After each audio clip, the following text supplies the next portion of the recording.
Tonight in Heroes, we share the inspiring story of specialist Carl Covington. Now he's learning to walk again after a bomb in Iraq nearly cost him his life. Lisa Sylvester has his story. Carl Covington was a certified lifeguard when he joined the Army right out of high school just 3 years ago. Now he's swimming for therapy, trying to build back the muscles and legs that were shattered by an explosion in Iraq. The blast happened as his unit was setting up a highway checkpoint. We felt like we were the biggest targets, standing out the middle of the road for 12 hours at a war zone. We thought we were getting attacked from the sky. We didn't know what was going on. A bomb hit the vehicle Covington was riding in. A large piece of metal sliced through his left leg, severing arteries and leaving a gash a foot long. I knew I was hurt. I just didn't know how bad. Fellow soldiers applied tourniquets to stop Covington from bleeding to death and medevaced him to the nearest hospital. As doctors went to work, suddenly the pain was the worst he'd ever felt. Okay, now what else is gonna happen? Am I gonna see the light? It's like, what else? I was like, I was ready to go. And then the chaplain comes in and says, "Are you a man of God? You believe in God?" I'm like, oh Jesus, I'm not gonna make it. I'm not even gonna make it. It's taken 17 surgeries to save Covington's legs. Almost 3 months later, he's learning to walk again. The way he is healed from gaping wounds, things that are unimaginable to us, it's a miracle. Through faith, his determination, he's healing himself. With the support of his family and community, Carl Covington is optimistic for the future. I'm gonna deal with this injury, but my personality hasn't changed. And that's the one thing that I always want to keep is the way I am. And he's looking forward to going to college to become an architect. Lisa Sylvester, CNN, reporting. Specialist Carl Covington could barely walk. A roadside bomb attack in Iraq nearly destroyed both of his legs. Today, Covington is studying to be an architect after someone who saw his story on our broadcast decided to help change his life forever. Bill Tucker has the story. Carl Covington walks the campus of Carnegie Mellon University almost effortlessly on his way to a first-year architecture class. Now medically retired, the Army specialist just stopped using a cane in April. Not many of his fellow classmates are even aware that his right knee was shattered and his left calf is missing after a roadside bomb exploded while he was doing a tour in Iraq. And sometimes you just get those urges that you feel like you're a regular person, but once you get out there, your body gives you a check. It's like, no, you're not doing this today. So he's here thanks to Carnegie Mellon professor and longtime architect Arthur Lovitz, who just happened to be watching Lou Dobbs tonight when we profiled Covington, who mentioned he wanted to be an architect. When I saw him, I was taken by the fact that he had been through a lot of operations and had both of his legs destroyed somewhat, and he wasn't going to let that bother him. He wasn't going to let it change the course of his life. The architect was so taken by Covington that he tracked him down in California, where he was recuperating at home, and asked him if he'd like to study at Carnegie Mellon. it was like a dream come true. I didn't know what to say. It's like somebody just gave me $1 million and said, if you're really interested in pursuing your dream, I'll make it happen for you. The school agreed to take him on as a special student. He gets mentored and is advised and is on a 6 rather than a 5-year program. The next one, we'll pull it off. Every day is a challenge, not only because I'm older than everybody else, but I have my learning scale is at a totally different level than theirs, because I'm not used to doing like mathematics and reading and writing papers. I'm used to going to work every day, getting a job done. Iraq is never far from his mind. I think about Iraq a lot.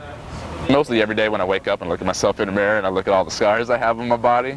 And then when I get emails from my friends who are about to go back over there in a couple months.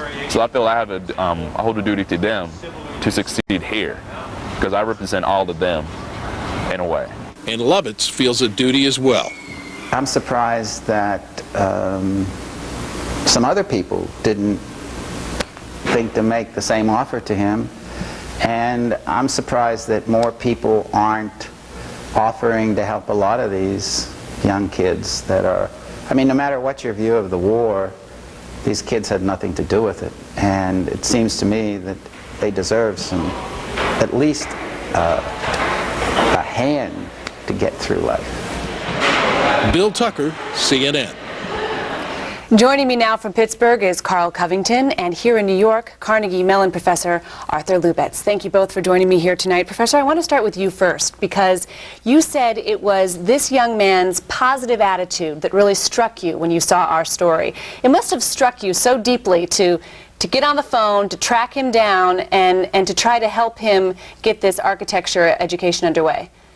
Well, yeah, I really was impressed by the fact that he didn't seem to want to let this bother him. It wasn't going to interrupt his life or what he wanted to do, and it reminded me of some of the problems that I had, where I just decided I was just going to go forward also. So it was a really specific goal he had. He said he wanted to study architecture. That must have really struck you as a longtime architect. Yes, it did. And he has a very self-assuredness that impressed me too. Not arrogance, but self-assuredness. And you have to be self-assured to be an architect, because when you put a building together, it's not for today, it's for the future. Frank Lloyd Wright said that an architect has to be a prophet. He has to see 10 years in advance. And in order to do that, you have to be pretty self-assured about what you're doing. So. Carl, how did it make you feel when you were out in California and you were recovering from these massive injuries from a roadside bomb, trying to figure out what to do next, and you get this call saying, oh, that dream of architecture, you know, there's someone here who wants to help you follow it? I really couldn't believe it. It was like someone answered my prayers. I was finally able to do what I wanted to do when I first joined the Army. That was go to college. Give me a little sense of what it's like for you now, how classes are going, how you're making the transition. You're on a 6-year program, and you've got special tutoring so that you can, you know, make the transition from the military back into academia. I love it because it just lets me, it's just self-assuring that I'm going to be successful, that I'm not doing this on my own. I have my family and I have my friends here in Pittsburgh and back in California helping me out. And that I'm actually going to be able to do my dream, become an architect, create stuff. I'm actually going to be able to do everything that I wanted to do when I signed that dotted line 4.5 years ago when I joined the Army. Something that the professor said in the piece, Carl, is that he's surprised that more people don't do this. Most people don't, frankly. I mean, this is a pretty singular gentleman here who helped you out in a singular university, frankly, for doing the same. Give me a sense, I guess, this day after Thanksgiving about your gratitude. Anything you want to say to him? Well, I say thanks to him every time I talk to him. You're right. No, people really don't like hand out dreams to people anymore, and I'm really surprised at that too. But when he did to me, I jumped on it. I'm internally grateful. And that's one of the main things I was from Thanksgiving, was eternally thankful that Art gave me the opportunity to go to Carnegie Mellon. I'd like to make one thing clear. You know, I didn't do this myself. The head of the school, Laura Lee, I talked to her the day after I saw this on television, and she was very much in favor of this. And a team effort. There were a lot of people at Carnegie Mellon that came on board to do this. All right. And I'm really happy that it happened, because everybody loves him. Carl Covington, thank you so much for joining us. Arthur Lubetz. Thank you. Thank you, both of you. Best of luck to you. What a great story.